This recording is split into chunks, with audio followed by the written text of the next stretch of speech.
In both anime and filmmaking, there's an unspoken line that divides the two.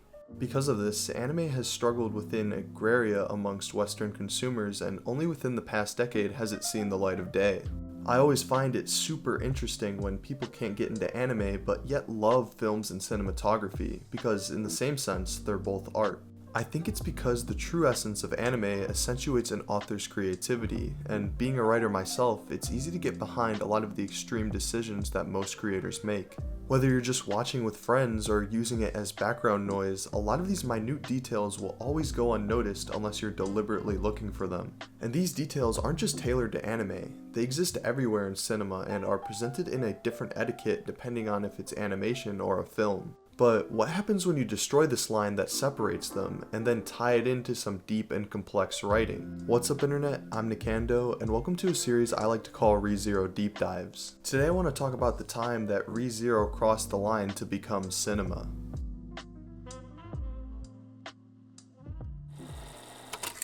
Anime is getting more and more popular to an almost explosive degree. It's gotten to the point where the standard of animation for a lot of these newer shows have reached an impossible level of expectation.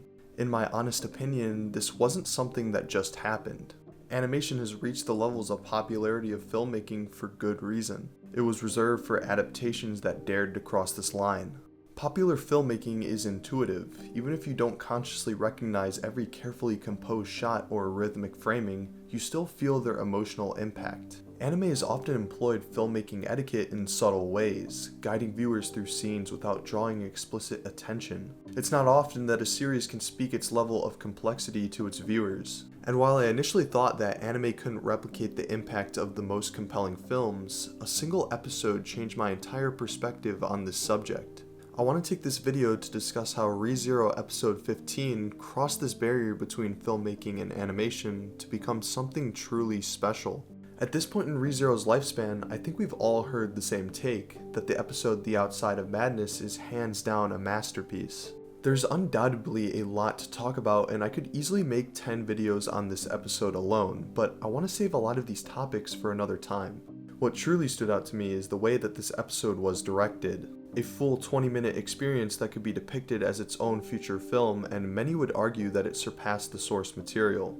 There are a slew of different cinematic choices that help this adaptation get to where it is, and every component serves to display ReZero's efficient character development. Let's take a second to gather why this matters in this episode. I feel like I see a lot of people misinterpret the point of Arc 3 and misalign its message in terms of analysis. Subaru's hero complex isn't a concept that's able to be deemed on its own early on in ReZero. I believe that it's the first checkpoint to understanding the literacy of Subaru's character. And before covering this topic, I made sure I hit points in the story in my other videos that I value to be a good background into why Subaru is a false hero. But it's this episode and string of scenes where all these components finally come into play.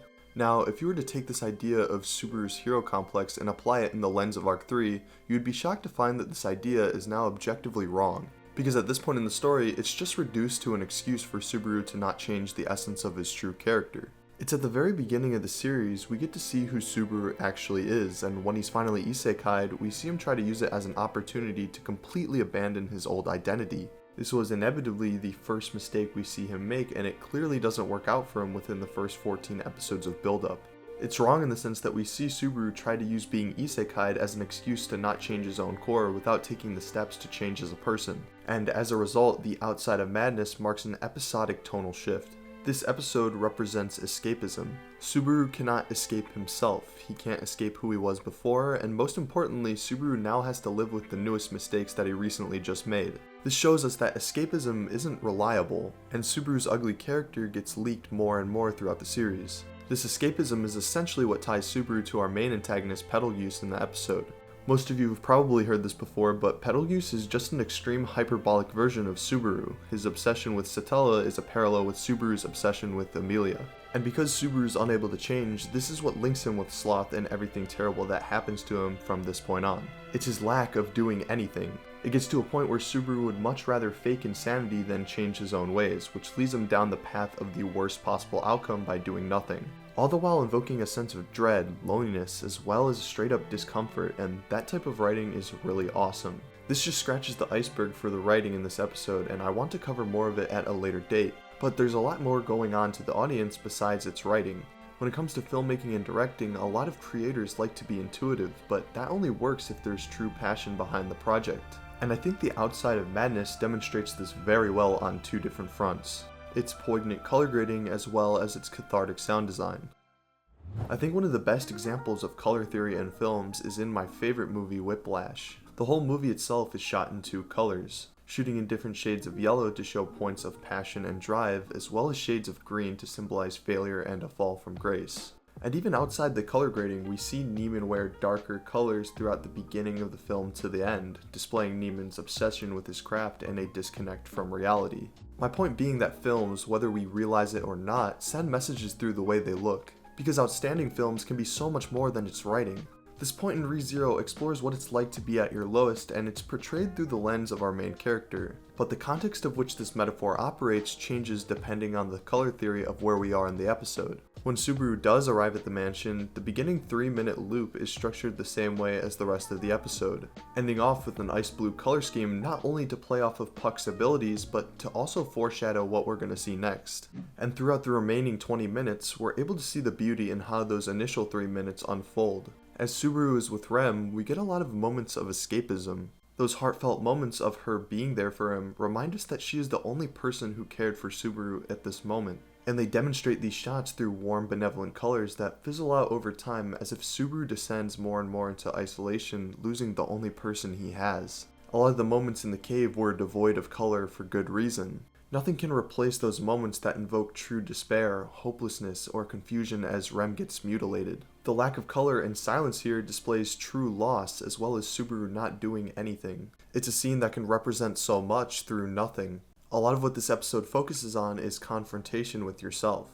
People can be so arrogant to what makes us human that oftentimes we can forget that the way we live can hurt others.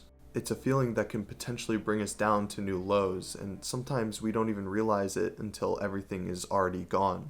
This is exactly what Betelgeuse sees in Subaru. He's able to distinguish all the flaws that made Subaru a nobody, and they're only shots that could be represented by a lack of color. But the emotional crux of this episode is seen when Rem finds her way back to Subaru, who inevitably dies in his arms. It's an extremely melancholic moment that transcends perfection when they decide to play a song known as Requiem of Silence. ReZero's sound design has always been above average, but the adaptation has never been afraid to innovate. And take this song for an example. This is the only time in the series that we've seen it be used, and had they put it in another episode, it would be out of place. A lot of sound design in cinematic sequences can be really interesting because a more important question is why they chose the song for this moment. And had they chose a song like Chain of Memories, it probably would have been passed off just fine. But it's the scenes of Subaru just walking aimlessly that make it a perfect fit. These moments where he shows resentment towards Betelgeuse can actually be redirected towards himself, but instead of itching to use Return by Death to create a better outcome, there's zero urgency.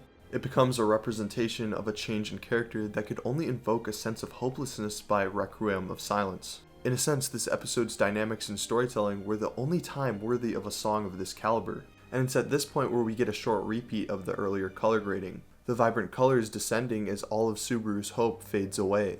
But the color grading in this last sequence isn't just there to display a dark moment, it serves another purpose. It finally descends into that ice blue shade even whiter than the version we saw at the beginning of the episode, which is fitting because Subaru is finally truly alone, bringing him back to the cold truth, and I thought that was very poetic.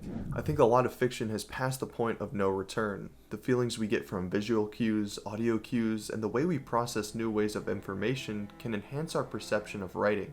Part of the reason I'm taking a look at The Outside of Madness like this is the fact that I feel like there's new messages that haven't been explored yet that are just so beautifully executed. Messages that couldn't be conveyed in the source material.